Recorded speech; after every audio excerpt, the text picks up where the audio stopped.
Hi అండి అందరికీ. ఇక్కడ వచ్చేసి మనం పలావ్ చేసుకుందాం. పలావ్కి తపాలు పెట్టి తపాలు వేడి ఎక్కనిచ్చి దానిలో కొంచెం నూనె వేసి 4 స్పూన్లు నూనె వేసుకొని ఆ నూనె వేడి ఎక్కనివ్వాలి.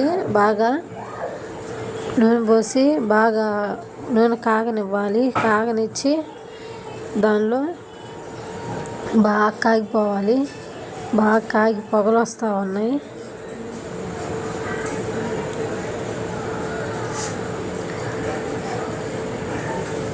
ఇక్కడ ఉల్లిపాయలు, టమాటాలు, పచ్చిమిరకాయలు, బంగాళదుంప అన్నీ వేసుకోవాలి. ముందుగానే రెడీ చేసి పెట్టుకోవాలి. పచ్చి బఠానీ, ఉల్లిపాయలు, టమాటాలు, కొత్తిమీర, పుదీనా, కరివేపాకు అన్నీ వేసుకొని బాగా వేయించుకోవాలి. దానిలో నేను అప్పుడే తయారు చేశాను అల్లం వెల్లుల్లి పేస్ట్. మంచి గుమగుమలాడే వాసన వస్తుంది అల్లం వెల్లుల్లి పేస్టు. ఆ అల్లం వెల్లుల్లి పేస్ట్ వేసుకోవాలి. అల్లం వెల్లుల్లి పేస్ట్ కూడా వేసుకున్నప్పుడే తయారు చేసా. అన్నీ వేసి బాగా కలుపుకోవాలి.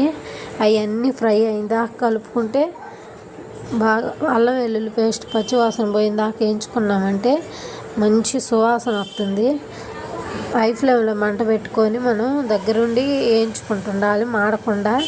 అల్లం వెల్లుల్లి పేస్ట్ పచ్చివాసన పోయేంత వరకు బాగా వేయించుకోవాలి. పలావ్లో పచ్చి బఠానీ, బంగాళదుంపలు, ఉల్లిపాయలు, టమాటాలు ఉన్న చాలు. ఏం లేకపోయినా సింపుల్గా అయిపోద్ది. సూపర్ ఉంటుంది.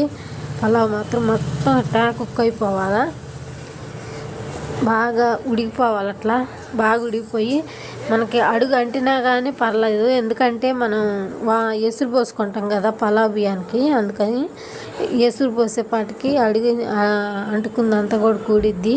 ఇబ్బంది ఏం లేదు. అందుకని చెప్పి మాడిపోయినా ఏం కాదు. బాగా వేయించుకోవాలి.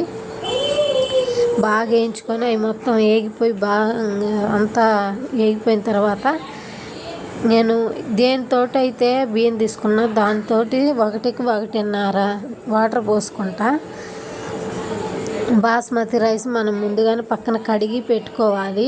అవి పక్కన నానుతుంటాయి.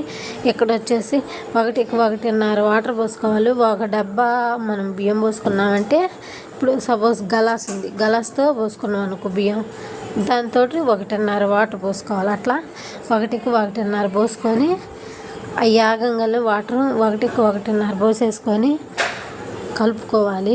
అవి బాగా దానిలో కొద్ది కల్లుప్పు కూడా వేసుకోవాలి. కల్లుప్పు వేసి మూత పెడితే బాగా కాగుతాయి.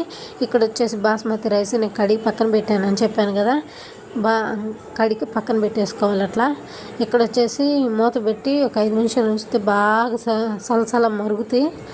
సలసల మరుగుతున్నట్లలో మనం బియ్యం వేసుకోవాలి. బాస్మతి రైస్ కడిగి పక్కన పెట్టుకున్నాం కదా, ఆ కడిగి పక్కన పెట్టుకున్న బియ్యాన్ని దానిలో వేసుకోవాలా.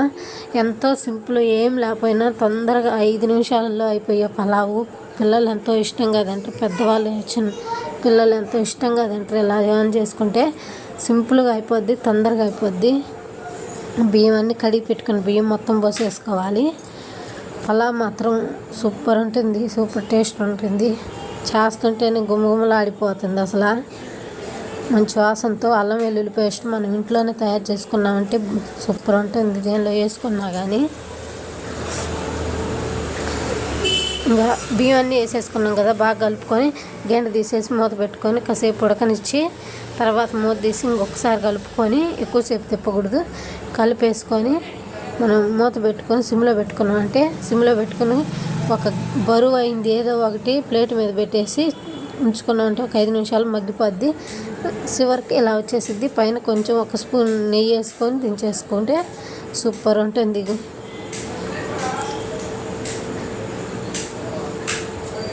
పన్నీర్ కర్రీలో కానీ, మటన్లో కానీ, చికెన్లో కానీ దేనిలోకైనా సూపర్ ఉంటుంది. ప్లీజ్ సబ్స్క్రైబ్ చేసుకొని లైక్ కొట్టండి.